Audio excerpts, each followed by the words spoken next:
Hello, welcome to amusing stuff machine APSC. So ఈ video వచ్చేసి మనము బిఎస్ఎల్ హనుమంతరావు గారి బుక్లోని కాకతీయులు అనేటువంటి చాప్టర్ మీద టెస్ట్ కండక్ట్ చేసుకోవడం జరుగుతుంది ఈరోజు. సో నిన్న వచ్చేసి మనం టెస్ట్ డేట్ అనుకున్నాము, కానీ వీడియో చేశాక ఆడియో అనేది టెక్నికల్ ఇష్యూ వల్ల రాలేదు. సో అందుకని చెప్పి మళ్ళీ సెకండ్ ఆడియో చేయడం కోసం కొంత టైం తీసుకొని ఇప్పుడు మనం టెస్ట్ కండక్ట్ చేసుకోవడం జరుగుతుంది.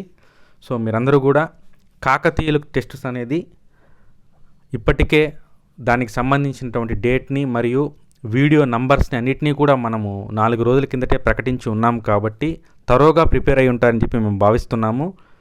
సో టీమ్ అమ్యూజింగ్ స్టఫ్ అనేది ఈరోజు ఒక మంచి టెస్ట్ని మీకు అందించబోతుంది.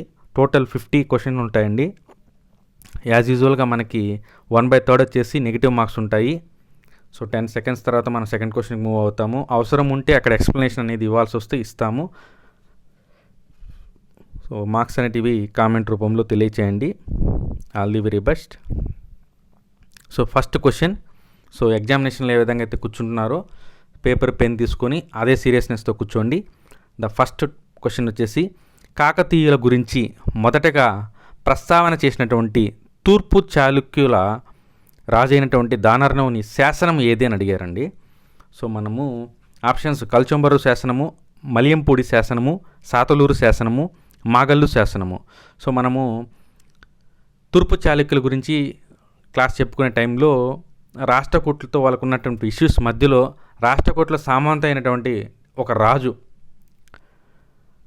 వీళ్ళకి సపోర్ట్ చేయడము, ఆ టైంలో దానవుడు గెలవడము, ఆ సపోర్ట్ చేసిన రాజు కోసము ఒక శాసనం వేయడం జరిగింది.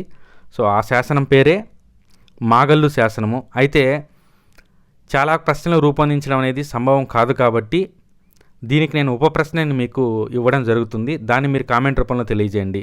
అయితే మాగల్లు శాసనంలో ఏ కాకతీయ రాజు పేరుని దానర్ణవుడు మెన్షన్ చేయడం జరిగింది, ఏ కాకతీయుల రాజుని మెన్షన్ చేయడం జరిగిందనేది మీరు కామెంట్ రూపంలో తెలియజేయండి. నెక్స్ట్, రాయ గజకేసరి అనేటువంటి బిరుదు ఎవరికి కలదు? మొదటి బేతరాజు, 2 రుద్రరాజు, ప్రోలరాజు, గణపతి దేవుడు. సో బాగా గమనించండి, సింపుల్ బిట్టు, ఫ్రీక్వెంట్లీగా అడిగే బిట్టు.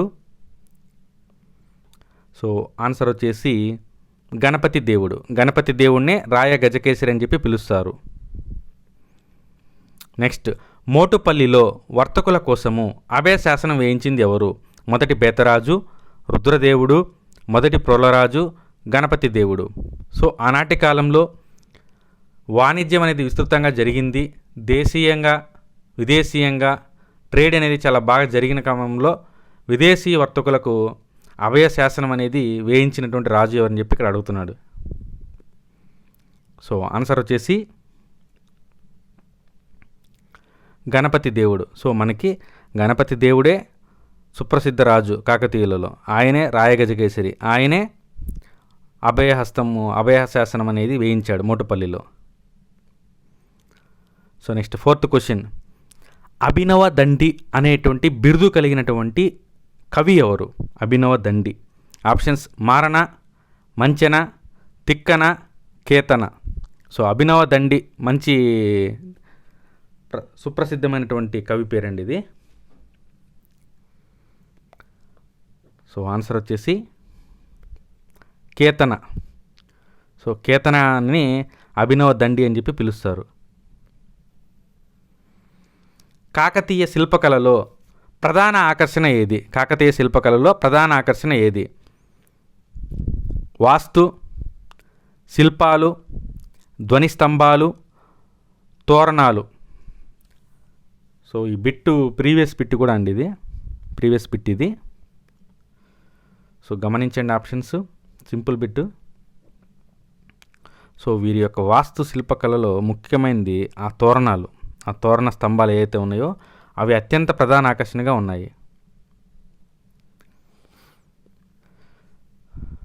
లాస్ట్ టైం అడిగారు బిట్టు. కాకతీయుల కాలంలో కుల సంఘాలను ఏమని పిలిచేవారు? మహాజనులని, సమయములని, ప్రాడ్విక్కులు అని, నాయంకర్లు అని. సో దీనికి ఆన్సర్ చెప్పే ముందు నేను ఇంకొక ఉప ప్రశ్న అడుగుతాను. ప్రాడ్వికులు అనగా ఏమిటి? అని ఎవరిని పిలుస్తారనేది కామెంట్ రూపంలో తెలియజేయండి. ప్రశ్నకు ఉపప్రశ్న ప్రాడ్వికులు అని ఎవరిని పిలిచేవారు? సో ముందైతే ఈ కుల సంఘాలని ఏమని పిలుస్తారు అంటే సమయములు అని చెప్పి పిలుస్తారు. వాళ్ళకే సమయంకి సంబంధించి ఆ కులాలకు సంబంధించినటువంటి రూల్స్ అండ్ రెగ్యులేషన్స్ అని ఉండేటి, సమయ నియమావళి ఉండేది. దాన్ని కానీ ఎవరైనా ఉల్లంఘిస్తే సమయ దండన విధించేవారని చెప్పి కూడా మనము సామాజిక పరిస్థితుల్లో చెప్పుకోవడం జరిగింది. నెక్స్ట్, తన విజయాలకు చిహ్నంగా శ్రీశైలంలో విజయస్తంభం నాటినటువంటి కాకతీయ పాలకుడు ఎవరు? శ్రీశైలంలో విజయస్తంభాన్ని నాటింది. ఆప్షన్స్: 2వ ప్రోలరాజు, రుద్రదేవుడు, గణపతి దేవుడు, గరుడ బేతరాజు. సో మొత్తము 3 రాజులు విజయస్తంభం నాటారు. లాస్ట్ నుంచి వద్దాము. లాస్ట్ వచ్చేసి 2వ ప్రతాపరుద్రుడు, తర్వాత వచ్చేసి రుద్రమదేవి, మొదట వచ్చేసి అంటే ఇప్పుడు మన క్వశ్చన్కి ఆన్సర్ కావాలి, అదే 2P 2వ ప్రోలరాజు. సో ఇట్లా క్వశ్చన్ని డెవలప్ చేసుకుంటూ వెళ్ళాలి మనము. సో దీనికైతే ఆన్సరు 2వ ప్రోలరాజు శ్రీశైలం దగ్గర విజయస్తంభాన్ని నాటాడు. నెక్స్ట్ 8th, కాకతీయ కాలం నాటి ప్రసిద్ధ రేవు పట్టణము మోటుపల్లికి మరొక పేరు ఏది?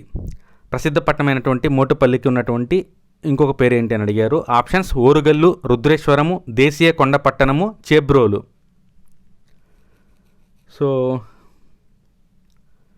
ఆప్షన్స్ గమనించండి. మోటుపల్లి మనం ఇందాక చెప్పుకున్నాం, గణపతి దేవుడు ఇక్కడ అభయశాసనం వేశాడని చెప్పి.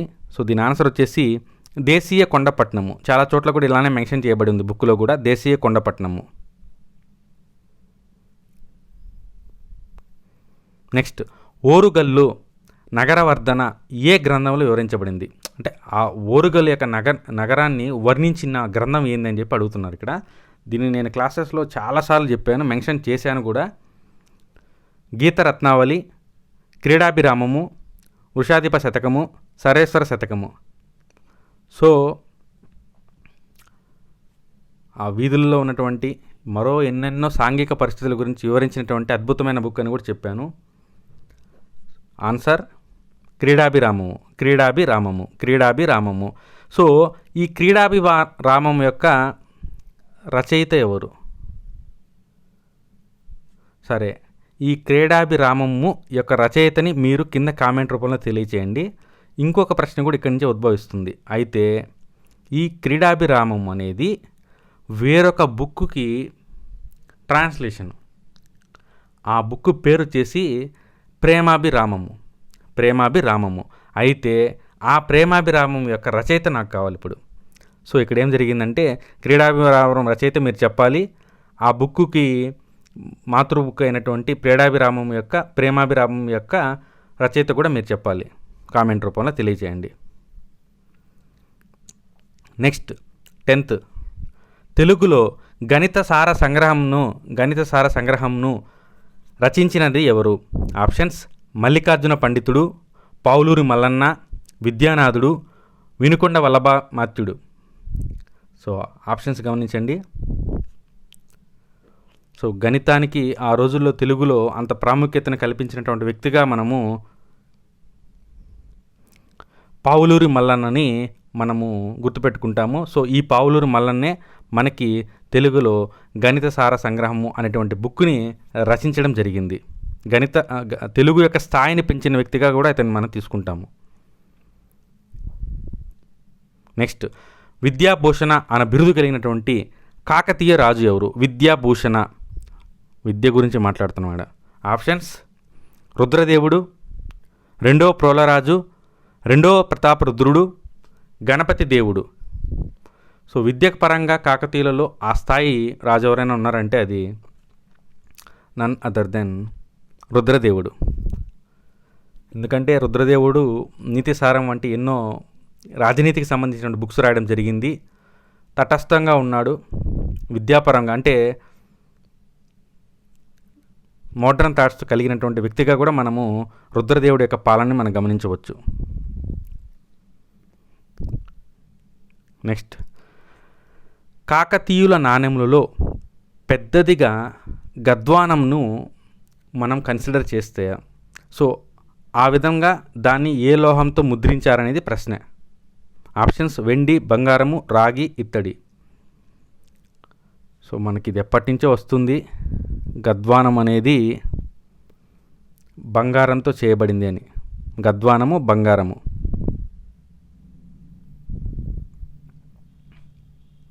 నెక్స్ట్, ఘనాచారి పన్ను వీరిపై వేసేవారు. వేశ్యలు, రైతులపై, వ్యాపారం చేసేవారిపై, బానిసలపై వేసే పన్ను. పన్నుల పరంగా కాకతీయుల కాలంలో అధిక పన్నులు ఉండేటివని, రకరకాల పన్నులు, దాదాపు 60 చిల్లర పన్నులు ఉండేటివని మనం చదవడం జరిగింది. సో దీని ఆన్సర్ వచ్చేసి వేశ్యలపై వేసేటువంటి పన్నుగా దీన్ని మనం తీసుకుంటున్నాము, ఘనాచారి పన్ను. నెక్స్ట్, శైవ మతంను తన సాహిత్యం ద్వారా ప్రచారం చేసినది ఎవరు? శైవ మతంను తన సాహిత్యం ద్వారా ప్రచారం చేసింది ఎవరు? ఆప్షన్స్ రామేశ్వర పండితుడు, మల్లికార్జున పండితుడు, విశ్వేశ్వర పండితుడు, బసవేశ్వరుడు.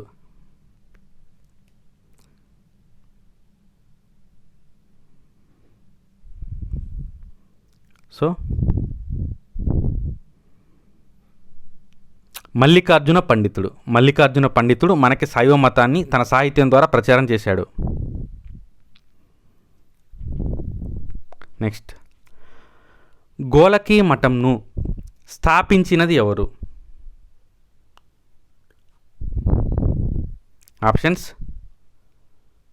సద్భావ శంభు, విశ్వేశ్వర శివాచార్యుడు, రామేశ్వర పండితుడు, మల్లికార్జున పండితుడు. సో గోలకీ మఠం అనగానే మనకి గణపతి దేవుని కాలం గుర్తొస్తుంది. సో ముందైతే దీనికి ఆన్సరు ఏ, సద్భావ శంభు. ఇతడే గోలకీ మఠాన్ని స్థాపించాడు. అయితే ఈ విశ్వేశ్వర శంభు అనే అతను ఆంధ్రాకు సంబంధించినటువంటి గోలకీ మఠ శాఖకి పీఠాధిపతిగా ఉండేవాడు.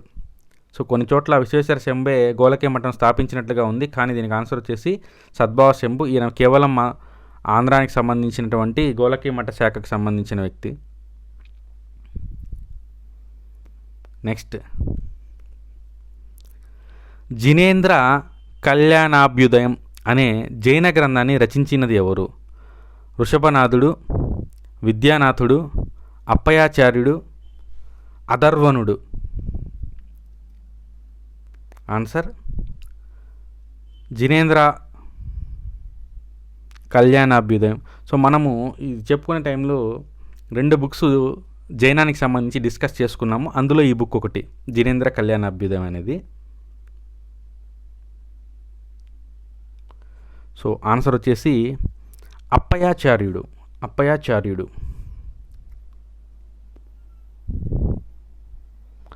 సో కాకతీయుల కాలం నాటి తిక్కన కావ్యాలలో మొట్టమొదటి గ్రంథం ఏది? ఆప్షన్స్ దశకుమార చరిత్ర, నిర్వచనోత్తర రామాయణము, మార్కండేయ పురాణము, కేయూర బాహు చరిత్ర. ఈ 4 బిట్లు ఏదో ఒక ఎగ్జామ్లో ఏదో ఒక రకంగా వస్తాయి. ఈ 4 బిట్లను రచించిన వ్యక్తుల పేర్లు కూడా అంతే ఇంపార్టెంట్.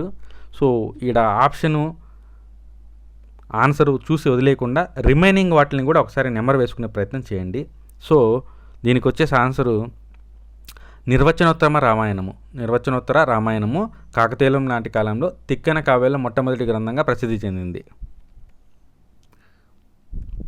నెక్స్ట్, చారుచర్య అనే వైద్య గ్రంథంని రచించింది ఎవరు? చారుచర్య అనేటువంటి వైద్య గ్రంథంని రచించింది ఎవరు?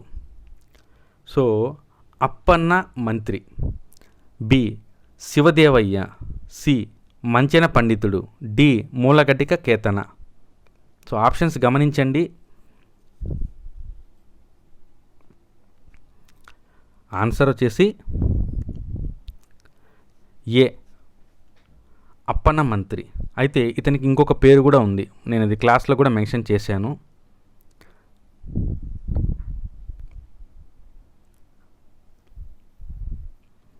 నెక్స్ట్, ప్రతాపరుద్రుని ఏ ప్రసిద్ధ నర్తకి ఓరుగల్లులో చిత్రకారులకు చిత్రశాలలను నిర్మించింది. ఆప్షన్స్: కుందాంబిక, మాచల్దేవి, సూరాంబిక, మైలాంబ. సో చాలా ఇంపార్టెంట్, అందరికీ తెలిసిన బిట్టే ఇది. సో ఈ మాచల్దేవి అనే ఆమె ఓరుగల్లులో చిత్రకారులకు చిత్రశాల నిర్మించింది. దాదాపు 15,000 మంది వరకు ఆనాటి కాలంలో చిత్రకారులు ఉండేవాళ్ళు, 1500 వరకు.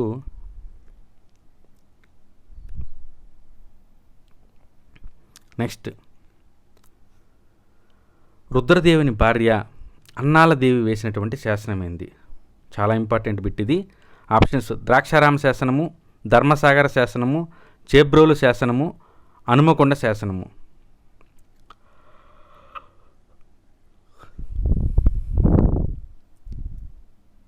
సో ద్రాక్షారామ శాసనమే అన్నాలదేవి వేసినటువంటి శాసనము.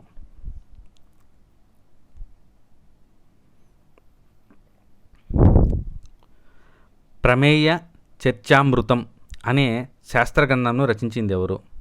ఆప్షన్స్: కవి చక్రవర్తి అయినటువంటి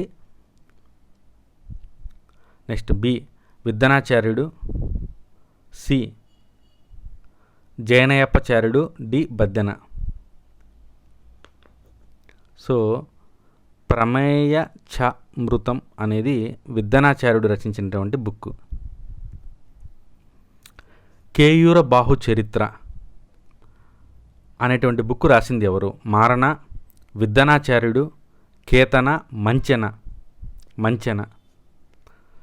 so 22. So answer మంచెన.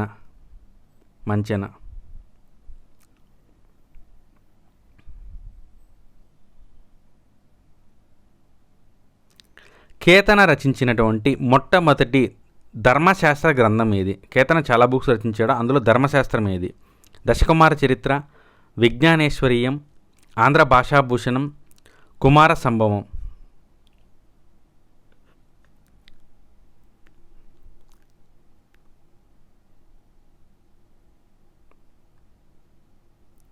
So answer Vijnaneshwariyam. Next 24 bit. శనిగర శాసనము 1051లో వేయించినటువంటి కాకతీయ పాలకుడు ఎవరు? ఆప్షన్స్: మొదటి బేతరాజు, దుర్గరాజు, రెండవ బేతరాజు, మొదటి ప్రోలరాజు.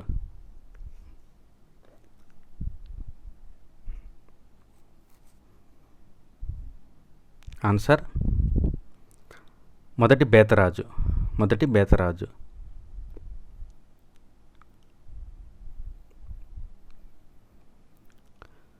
సుమతి శతకం, నీతి శాస్త్ర ముక్తావళి గ్రంథాలని రచించినది ఎవరు?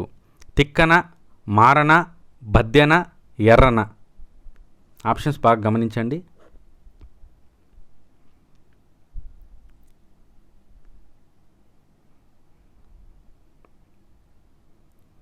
సో ఆన్సర్ వచ్చేసి బద్దెన. సో 25 క్వశ్చన్స్ అనేవి కంప్లీట్ అయ్యాయి. సో మనకి యాజ్ ఆఫ్ నౌ 18 minutes అయినట్లుగా అనిపిస్తుంది. సో ఈ విధంగా ఆన్లైన్లో వీడియో రూపంలో టెస్టులు అటెండ్ అవ్వడం వల్ల మనకి అక్యురసీతో పాటు టైం మేనేజ్మెంట్ కూడా కలిసి వస్తుందని చెప్పి గుర్తించాలి. Next 26th. జైత్రపాలుని నుండి గణపతి దేవుణ్ణి విడిపించి తెలుగు రాయ స్థాపనాచార్య అనేటువంటి బిరుదు పొందినటువంటి వ్యక్తి ఎవరు? ఆప్షన్స్: సింగన, రేచల రుద్రుడు, జయప సేనాని, ప్రసాదిత్య నాయకుడు. సో మనకి మహాదేవుడు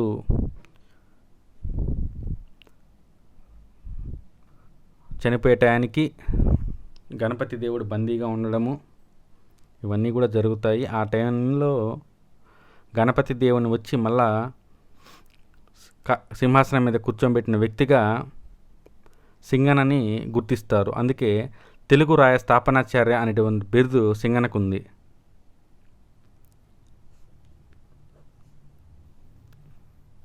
శివదేవయ్య రచించినటువంటి గ్రంథం ఏది? పురుషార్థసారము, సకల నీతి సమ్మతము, క్రీడాభిరామము, పండితారాధ్య చరిత్ర. చాలా సింపుల్ బిట్టు, డైరెక్ట్గా పెడతారు. ఇది పురుషార్థ సారము, శివదేవ రచించిన గ్రంథం పురుషార్థ సారము. నెక్స్ట్, శైవ గోలకీ మత శాఖకు ముఖ్య ఆచార్యుడు ఎవరు? శైవ గోలకీ మత, ఇందాక మనం దీని గురించి డిస్కస్ చేసుకున్నాము. ఆప్షన్స్: బసవేశ్వరుడు, మల్లికార్జున పండితుడు, విశ్వేశ్వర శంభు, శ్రీపతి పండితుడు. సో దీని ఆన్సర్ వచ్చేసి విశ్వేశ్వర శంభు. నెక్స్ట్, కాకతీయుల కార్యంలో పేరుగాంచినటువంటి నృత్యం ఏమిటి? ఇది రిపీటెడ్ బిట్టు, ప్రీవియస్ బిట్టు కూడా ఇది. రాసకము, చిందు, కందుకము, పేరిణి. పేరిణి. సో ఆన్సర్ వచ్చేసి పేరిణి నృత్యం అనేది ప్రసిద్ధి చెందినటువంటి నృత్యం. నెక్స్ట్ 30, ఏ గ్రామములో సంగీత విద్వాంసులు, గాయకులు ఉన్నట్లు మల్కాపురం శాసనం డిస్కస్ చేస్తుంది? ఆప్షన్స్: మందడము, కాండ్రకోట, ఓరుగల్లు, హనుమకొండ. ఇదే గ్రామంలో కాశ్మీర్ నుంచి వచ్చినటువంటి కళాకారుడు కూడా ఉన్నట్లుగా మనం చెప్పుకోవడం జరిగింది. ఎంతమంది ఆటగాళ్ళు, పాటగాళ్ళు ఉన్నారనేది కూడా ఆ రోజు మనం నీట్గా డిస్కస్ చేసుకున్నాము. సో ఆన్సర్ వచ్చేసి మందడంలో సంగీత విద్వాంసులు వాళ్ళు వీళ్ళు ఉన్నారు.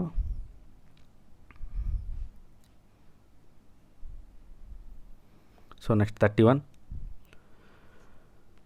చెక్కుల పురంధ్రి అనే జానపద కళారూపంను పేర్కొన్నటువంటి కాకతీయుల నాటి గ్రంథం ఏది? లేదంటే వాళ్ళు కనీసం కాకతీయులు అనే పదం కూడా అడగరు ఒక్కోసారి. జక్కుల పురంధ్రి అనే జానపద కళారూపం గురించి పేర్కొన్న గ్రంథం ఏమిటి? ఆప్షన్స్: శివతత్వసారము, ఆంధ్ర భాషా భూషణము, క్రీడాభిరామము, నీతిశాస్త్ర ముక్తావళి. సో జానపద కళారూపం అంటే ఇది ఒక సామాజికమైనటువంటి సాంస్కృతిక కళా విషయం. సో ఇట్లాంటి వాటి గురించి డిస్కస్ చేసే బుక్ ఏదైనా ఉందంటే అదే క్రీడాభిరామము.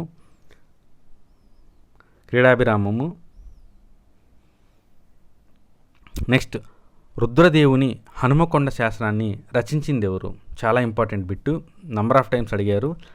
చితేంద్రుడు, అచితేంద్రుడు, మయూరవర్మ, మయూర శర్మ.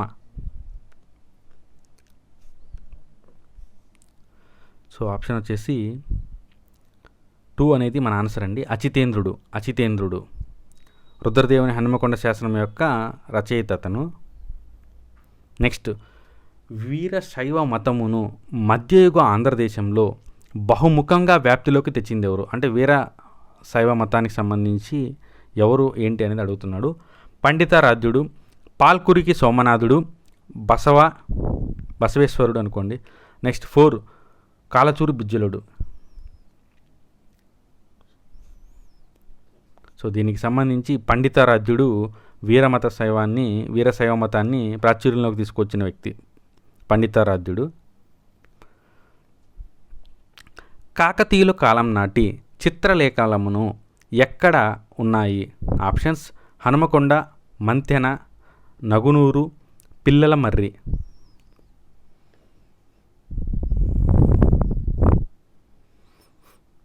సో ఆన్సర్ వచ్చేసి నగునూరులో ఉండేవి. యాదవులు, పాండవులు, తెలుగు చోళులు ప్రతాపరుద్రునికి వ్యతిరేకంగా ఎవరితో చేతులు కలిపారు? ఒక టీము వాళ్ళు కలిసి ఎవరితో చేతులు కలిపారు? ఆప్షన్స్: అలావుద్దీన్ ఖిల్జీ, జయాపసేనాని, కాయస్థ అంబదేవుడు, గియాజుద్దీన్ తుగ్లక్.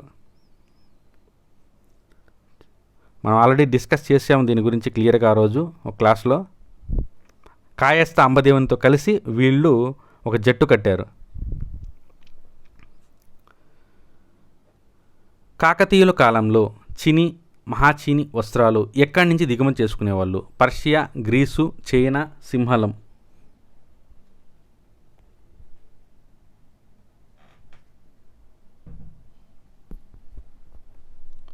సో ఆన్సర్ వచ్చేసి వీళ్ళు చైనా నుంచి దిగుమతి చేసుకున్నట్లుగా మనము విదేశీ వాణిజ్య రూపంలో అక్కడ డిస్కస్ చేసుకోవడం జరిగింది. కాకతీయుల కాలంలో శైవ కవులు తెలుగు కవిత్వంలో తీసుకొచ్చినటువంటి కొత్త శైలి ఏమిటి? తెలుగులో పూర్తిస్థాయి రచనలు చేయడము, ద్విపదల్లో తెలుగు కవిత్వము, 3 వాస్తుశిల్పం గురించి గొప్ప వర్ణనలు, 4 పైవన్నీ.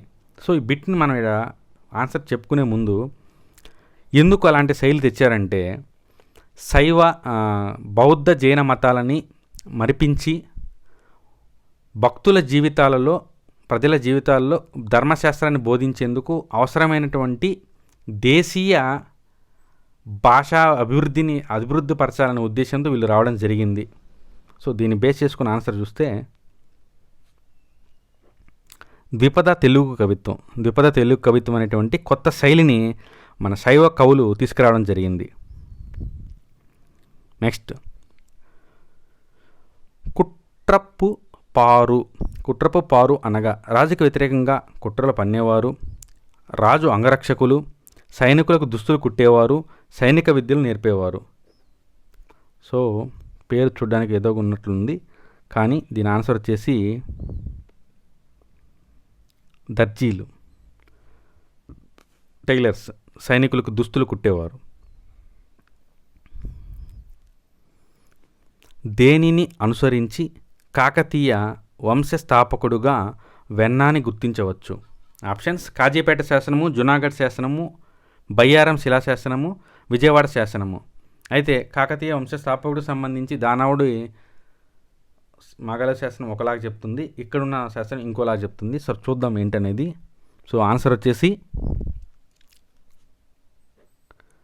బయ్యారం శిలాశాసనంలో దీని గురించి స్పష్టంగా పేర్కొన్నట్లుగా తెలుస్తుంది. నెక్స్ట్, ఈ క్రింది బిరుదులలో దేనిచే కాకతీయ రాజులు అలంకరించబడినారు? ఆప్షన్స్: మహారాజా, మహారాజాదిరాజ, మండలేశ్వర, మహామండలేశ్వర. సో వీరు ఎటువంటి సార్వభౌమ సూచికల్ని అలంకరించకుండా కేవలము మహామండలేశ్వర అనేటువంటి పేరుతో సంతృప్తి పడినట్లుగా మనం క్లాస్లో కూడా డిస్కస్ చేసుకోవడం జరిగింది. అందుకు కారణాలు కూడా మనం ఎక్స్ప్లెయిన్ చేసుకోవడం జరిగింది.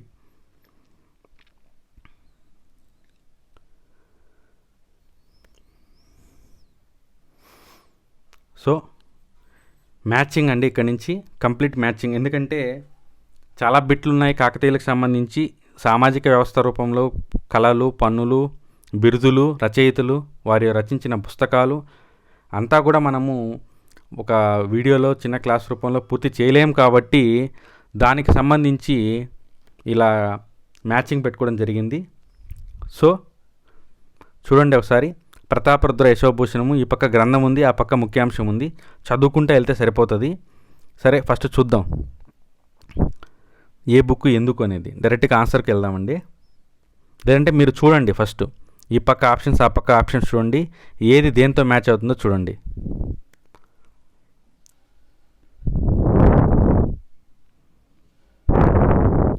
సో ఈ కాకతీయుల యశోభూషణం అనేటువంటి బుక్కు సైనిక వ్యవస్థ గురించి డిస్కస్ చేసింది. సో 1కి బి.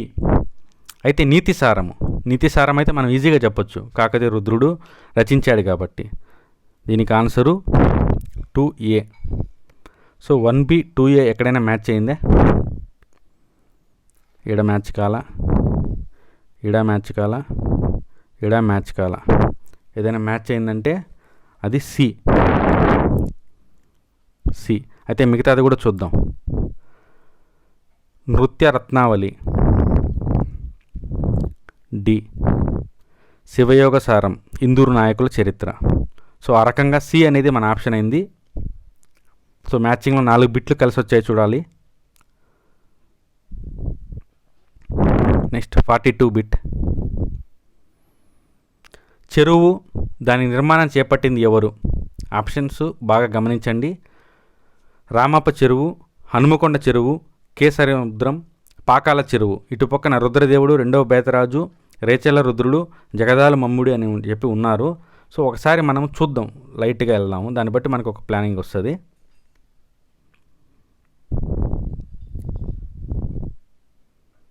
సో మనకి ఈ రామప్ప చెరువుని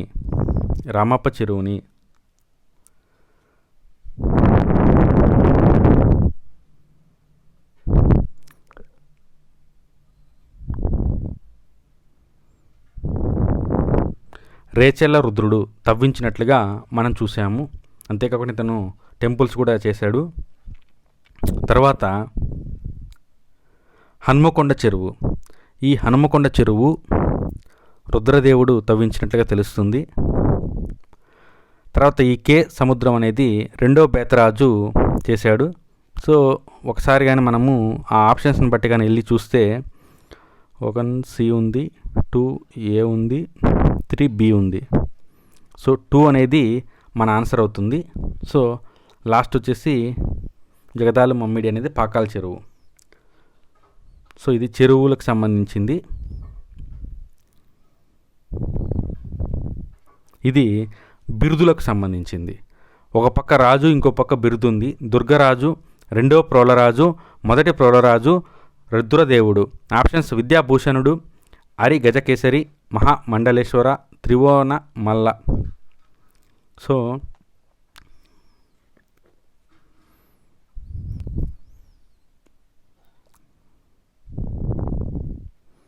సో మనము దుర్గరాజుకి సంబంధించిన బిట్టు చూద్దాము. చాలా ఇంపార్టెంట్. అంత పెద్ద రాజు కాకపోయినా ఇతనికి ఒక బిరుదు అనేది ఉంది. D 1D. సో 1D అనేది ఒకటే మ్యాచ్ అయింది. సరే వెళ్ళిపోతుంది. సరే మనకు అది ఇంపార్టెంట్ కాదు. Question learning important. సో రెండవ ప్రోలరాజు యొక్క బిరుదు 2C. 3B మొదటి ప్రోలరాజు అరిగజకేసరి. రుద్రదేవుడు మనం ఇందాకే చూసాము విద్యాభూషణుడు అని చెప్పి పిలుస్తామని చెప్పి. సో ఆ రకంగా రాజులు వారికి సంబంధించిన బిరుదులు అనేటివి ఇక్కడ పూర్తి అవ్వడం జరిగింది. నెక్స్ట్ ఆయా కాలంలోని ఉద్యోగుల్ని ఏ విధంగా పిలుస్తారనే దానికోసం ఈ బిట్ తయారు చేయడం జరిగింది. నగర శ్రీకావలి, మహామండలేశ్వర, శాసనాధికారి, సంధి విగ్రహ. ఆప్షన్స్ ఈ పక్కన రాష్ట్రపాలకుడు, రాజభవన ద్వారపాలకుడు, విదేశాంగ మంత్రి, రాజపత్ర రక్షకుడు. సో మనము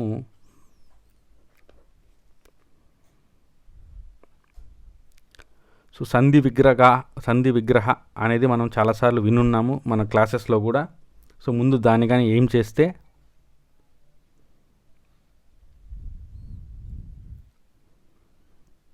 విదేశాంగ మంత్రి. సో ఆ రకంగా కూడా మనకి 2 మిగులుతున్నాయి.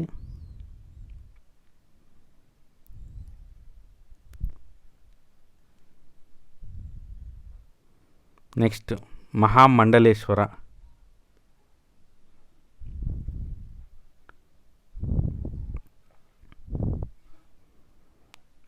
మండలేశ్వర వచ్చేసి రాష్ట్రపాలకుడు. So 2A. సో అందుకే ఆన్సర్ వచ్చేసి మంది ఏ అయింది. ఇంకా దానికి సంబంధించి రాజ్యప్రత రక్షకుడు వచ్చేసి శాసనాధికారి, నగర శ్రీకావలి వచ్చేసి రాజభవన్ యొక్క ద్వారపాలకుడు. సో ఇది ఆనాటి కాలంలో ఉద్యోగస్తులను పిలిచేటువంటి పద్ధతి. నెక్స్ట్ గ్రామస్థాయి అధికారుల గురించి. కరణము, రెడ్డి, తలారి, బోయ. అటుపక్క గ్రామాధిపతి, గ్రామ రక్షణ, గ్రామంలో వివిధ రకాల భూముల లెక్కలు నిర్వహించేవారు, పన్ను వసూలు బాధ్యత. సింపుల్గా పెట్టేస్తారు బిట్టు. గ్రామంలో వివిధ భూములను లెక్కించేవారే కరణము, భూముల లెక్కలు. తర్వాత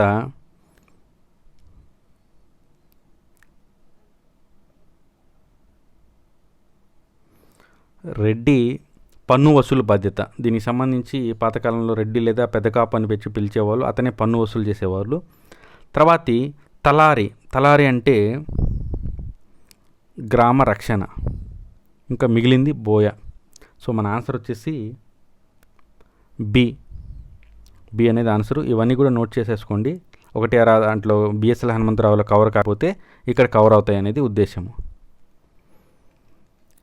తర్వాత వచ్చేసి 46 బిట్. ఇటుపక్క బుక్, అటుపక్క రచయిత. నీతి సారము, సకల నీతి సమ్మతము, విజ్ఞానేశ్వర్యం, పురుషార్థ సారము. ఆప్షన్స్ ఆ పక్క శివదేవయ్య, మొదటి ప్రతాపరుద్రుడు లేదా రుద్రదేవుడు అని కూడా పిలుస్తారు. మడికి సింగన కేతన. నీతిసారము మొదటి ప్రతాపరుద్రుడు లేదా రుద్రదేవుడు అంటాము. So 1B. సో 1Bతో మనకి 3 ఉన్నాయి. ఇప్పుడు సకల నీతి సమ్మతం గురించి చూద్దాము.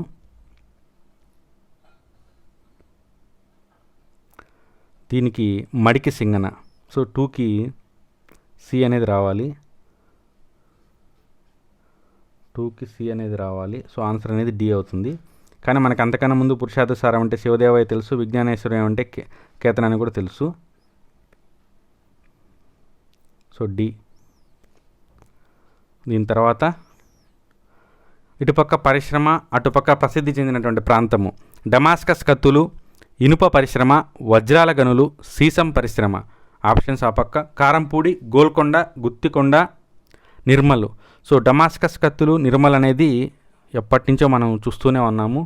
సో 1Dతో మ్యాచ్ అయ్యేదే ఉందో చూడండి. సో 1Dతో అన్నీ మ్యాచ్ అవుతున్నాయి. ఈ పక్క ఒకటి. సో ఆన్సర్ అయితే ఏ. కానీ చూద్దాం. వజ్రాల పరిశ్రమ, దీనికి సంబంధించి గోల్కొండ అనేది చాలా ప్రసిద్ధి. ఇనుప పరిశ్రమకు సంబంధించి గుత్తికొండ, సీసం పరిశ్రమకి కారంపూడి. సీసా కారం ఇలా గుర్తుపెట్టుకోవచ్చు. Next 48 bit. ఇటుపక్క ఆ రాజు, అటుపక్క శాసనము ఎవరికి సంబంధించిందనేది. గణపతి దేవుడు, రుద్రమదేవి, మైలాంబ, దానర్నవుడు, మాగల్లు, బయ్యారము, మల్కాపురము, మోటుపల్లి.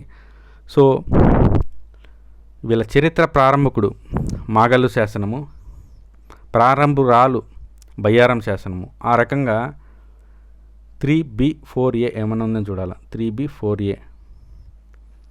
సో ఆ రకంగా ఒకటే ఉంది, అది బి. సో అందుకని మోటుపల్లి శాసనం మనకి తెలుసు, గణపతి దేవుడు వేసినట్లుగా. సో ఇంకా మిగిలింది మల్కాపురం శాసనం వచ్చేసి రుద్రమదేవి.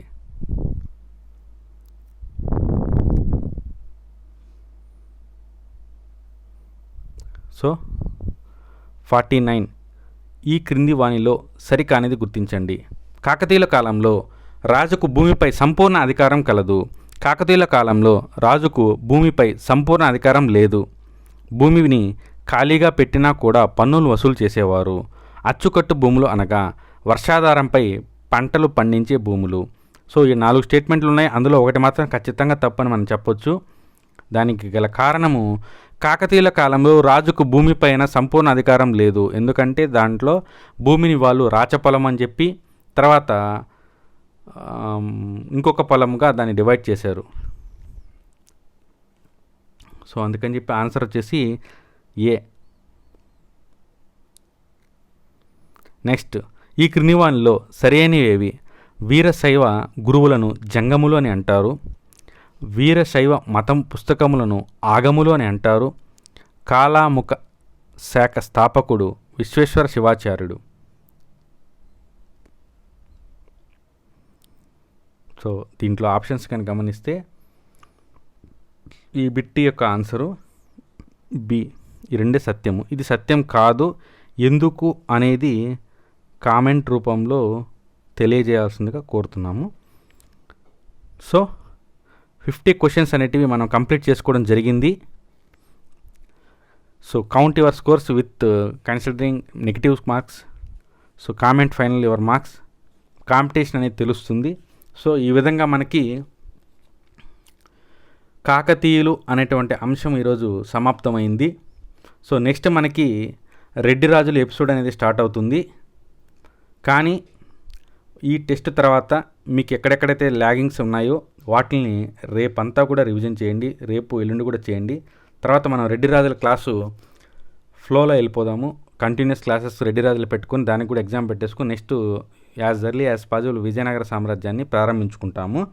సో ఎవరైతే అమ్యూజింగ్ స్టఫ్ ఛానల్ని కొత్తగా చూస్తున్నారో వాళ్ళు లైక్ చేసి సబ్స్క్రైబ్ చేసి దీన్ని మీ ఫ్రెండ్స్కి షేర్ చేయవలసిందిగా కోరుతున్నాము.